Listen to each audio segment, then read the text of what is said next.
राधे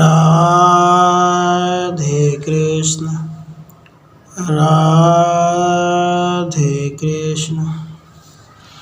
गंधर्व का वशिष्ठ जी की महत्ता बताते हुए किसी श्रेष्ठ ब्राह्मण को पुरोहित बनाने के लिए आग्रह करना। वैशंपायन जी कहते हैं, भरत श्रेष्ठ जन्मेजय, गंधर्व का यह कथन सुनकर अर्जुन अत्यंत भक्ति भाव के कारण पुण्य चंद्रमा के समान शोभा पाने लगे।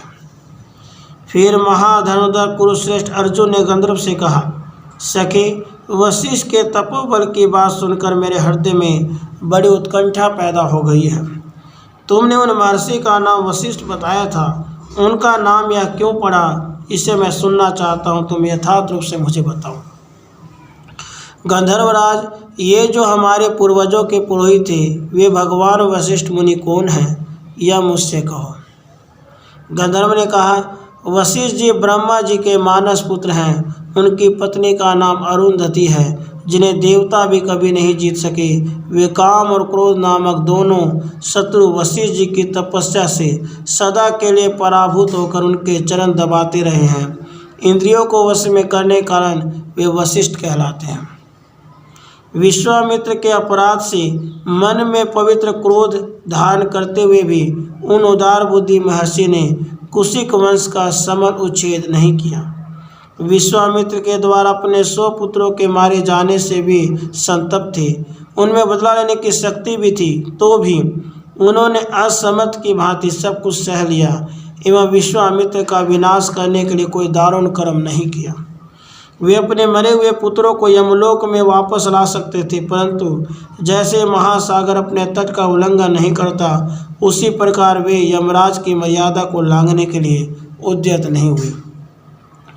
उन्हीं जीतात्मा महात्मा वशिष्ठ मुनि को पुरोहित रूप में पाकर इक्ष्वाकु वंशी भूपालों ने दीर्घ काल तक इस समूचे पृथ्वी पर अधिकार प्राप्त किया था।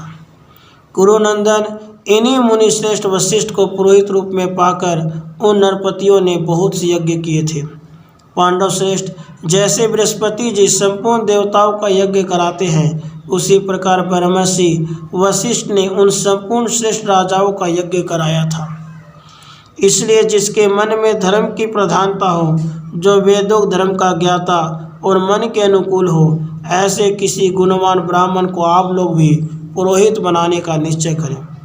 हे पार्थ, पृथ्वी को जीतने की इच्छा रखने वाले कुलीन स्त्रियों को अपने राज्य की वृद्धि के लिए पहले किसी श्रेष्ठ ब्राह्मण को पुरोहित नियुक्त कर लेना चाहिए। पृथ्वी को जीतने की इच्छा वाले राजा को उचित है कि वह ब्राह्मण को अपने आगे रखे।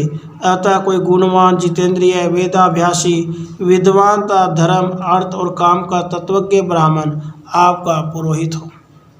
इस प्रकार श्री महाभारत आदि पर्व के अंतर्गत चैत्ररथ पर्व में पुरोहित बनाने के लिए कथन संबंधी 173वां अध्याय पूरा हुआ। राधे कृष्ण राधे